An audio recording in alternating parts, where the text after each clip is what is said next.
Hello student, इस video में मैं बात करने वाला हूँ नीट की न्यू टाई ब्रेकिंग पॉलिसी जो 2023 के लिए जो आई है। ठीक ना। अब देखो, टाई ब्रेकिंग पॉलिसी की जरूरत क्यों पड़ती है। अब नीट में जो मैक्सिमम मार्क्स जो हमारे होते हैं वो कितना होता है 720। ठीक ना। मैक्सिमम मार्क्स कितना 720। ठीक। और नंबर ऑफ स्टूडेंट कितने होते हैं टोटल। अब लास्ट टाइम की अगर मैं बात करूं तो नंबर ऑफ स्टूडेंट जो प्रेजेंट थे एग्जामिनेशन में वो थे 17,64,571। ठीक ना। इतने स्टूडेंट थे। तो इतने स्टूडेंट से और नंबर सिर्फ 720 तक है। तो बहुत से स्टूडेंट ऐसे होंगे जिनके बीच में टाई हो जाएगा। टाई का मतलब तो जानते ही हो कि दोनों स्टूडेंट का सेम मार्क्स आ जाएंगे। तो उस केस में एनटीए क्या करेगी, कैसे रैंक डिसाइड करेगी, किसे अपर रैंक देना है, किसे लोअर रैंक देना है, कैसे डिसाइड करेंगे। अब ऐसा जरूरी थोड़ा ये कि एक दो बच्चे ही होंगे, 10-10 बच्चे आ जाएंगे, 50 भी आ सकते हैं सेम नंबर लाके। ठीक ना। अरे नंबर ऑफ स्टूडेंट देखो और नंबर देखो कितने 720। बहुत सारे स्टूडेंट होंगे जिनके बीच में टाई हो जाएगा। ठीक ना। तो उनकी परसेंटाइल तो सेम ही रहती है। ठीक ना।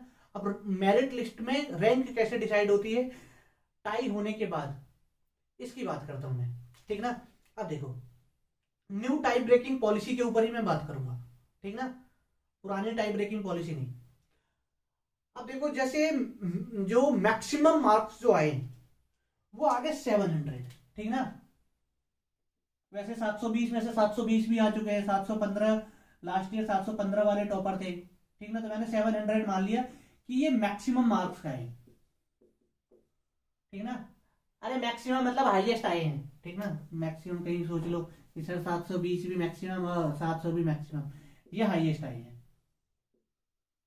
और ये हाईएस्ट एक बच्चे के नहीं, ये आगे है 5 बच्चों के, 5 स्टूडेंट के।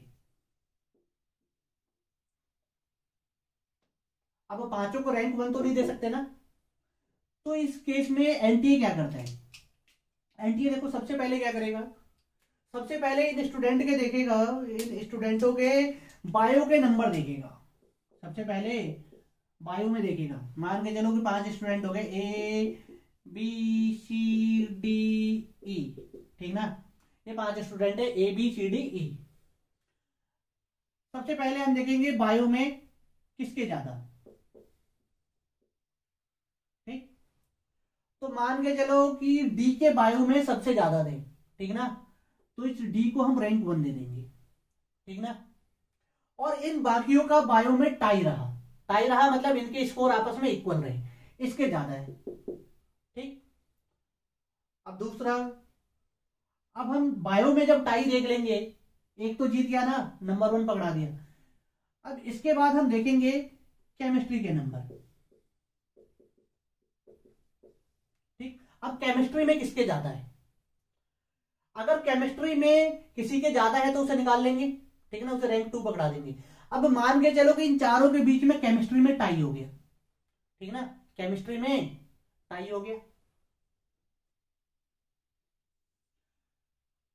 अब इसके बाद हम बढ़ेंगे आगे फिजिक्स की तरफ। ठीक ना।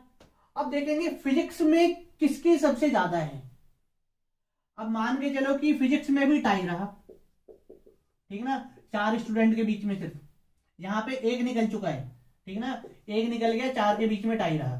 केमिस्ट्री में भी चारों के बीच टाई रहा। केमिस्ट्री में इन चारों, बायो में चारों के नंबर सेम, केमिस्ट्री में भी सेम, फिजिक्स में भी सेम। ठीक। अब इन 3 जगह टाई अगर रहता है तो फिर हम चौथा अब हम चेक करेंगे कि number of incorrect question, incorrect question किसके कम है। तो जिसके नंबर ऑफ इनकरेक्ट क्वेश्चन कम होंगे उसे हाईयर रैंक पकड़ा देंगे।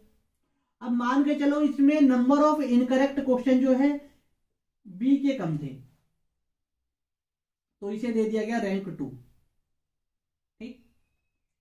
अब यहां से यहां पे कौन निकल गया था, यहां पे डी निकल गया था। अब यहां पे इनकरेक्ट क्वेश्चन की जब बात आई तो बी निकल गया। ठीक ना। तो नंबर ऑफ इनकरेक्ट क्वेश्चन सबसे कम किसके थे, बी के। और बाकी नंबर ऑफ इनकरेक्ट क्वेश्चन की अगर हम बात करें तो 3 जो बचे ये अब भी टाई कर रहे थे। ठीक। फिर इसके बाद अब हम देखेंगे number of incorrect question, number of incorrect question bio में किसके कम है, number of incorrect question bio में किसके कम है। तो हमने देखा कि अगर इनमें से किसी के कम है तो उसे थर्ड रैंक पकड़ा दी जाएगी, ठीक ना। लेकिन मान के चलो कि ये ढीठ बैठे, इन्होंने क्या करा कि सबके बराबर है, यहां भी इन्होंने टाई कर दिया, यहां भी टाई कर दिया, बायो में भी टाई हो गया इनकरेक्ट क्वेश्चन में। इसके बाद हम आगे बढ़ेंगे, number of incorrect questions in chemistry.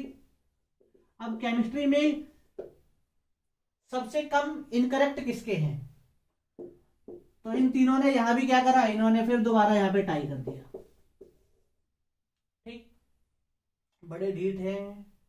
अब आगे बढ़ते हैं। अब जब यहां पे भी नंबर ऑफ इनकरेक्ट क्वेश्चन में अगर ये टाई कर रहे हैं तो फिर हम बढ़ जाएंगे फिजिक्स की तरफ। तो number of incorrect question physics में देखेंगे, ठीक।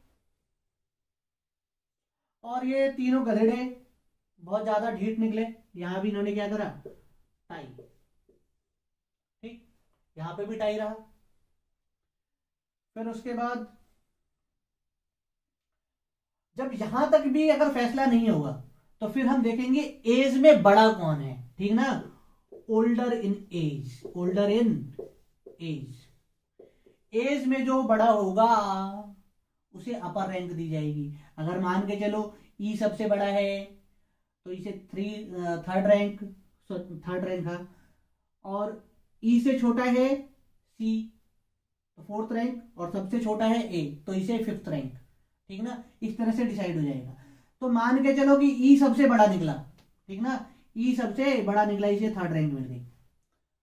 और ऐसा कंसीडर कर लेते हैं ए और सी ने यहां भी टाई कर दिया, दोनों की एज सेम आ गई, तब क्या करेंगे। तो इसके बाद हमारे पास लास्ट ब्रह्मास्त्र है, जहां पे तो निर्णय होके ही रहेगा। अब हम रजिस्ट्रेशन नंबर देखेंगे, रजिस्ट्रेशन नंबर असेंडिंग ऑर्डर में, ठीक ना, रजिस्ट्रेशन नंबर असेंडिंग ऑर्डर में। अब रजिस्ट्रेशन नंबर जिसकी सबसे कम होगी, मतलब जिसकी कम होगी उसे फोर्थ रैंक पकड़ा देंगे, जो बच गया उसे फिफ्थ पकड़ा देंगे। तो इस तरह से रैंक डिसाइड हो जाएगा, ठीक ना। तो न्यू टाई ब्रेकिंग पॉलिसी के हिसाब से पहले क्या देखा जाएगा कि बायो में किसके ज्यादा है, ठीक। अगर वहां टाई करते हैं तो फिर केमिस्ट्री में किसके ज्यादा है, वहां टाई करेंगे तो फिर फिजिक्स की तरफ बढ़ेंगे, और फिजिक्स में टाई हो गया तो फिर नंबर ऑफ इनकरेक्ट क्वेश्चन देखेंगे ओवरऑल। अगर वहां भी टाई होता है तो नंबर ऑफ इनकरेक्ट क्वेश्चन किसके कम है, किसमें, बायो में। यहां भी कम की बात हो रही है, नंबर ऑफ इनकरेक्ट क्वेश्चन कितने कम है, ठीक ना। तो बायो में नंबर ऑफ इनकरेक्ट क्वेश्चन किसके कम है, अगर यहां भी टाई करते हो तो केमिस्ट्री देखेंगे, केमिस्ट्री में टाई करोगे तो फिजिक्स, तो कहीं ना कहीं तो निकल ही जाएगा। और अगर ज्यादा ही ढीठ निकले तो लास्ट में तो कोई नहीं बचने वाला, क्योंकि रजिस्ट्रेशन नंबर एक होगा नहीं, ठीक ना। एज वेज में आते आते तो मामला निपट ही जाएगा, ठीक ना। तो ये न्यू टाई ब्रेकिंग पॉलिसी है किसके लिए, नीट 2023 के लिए।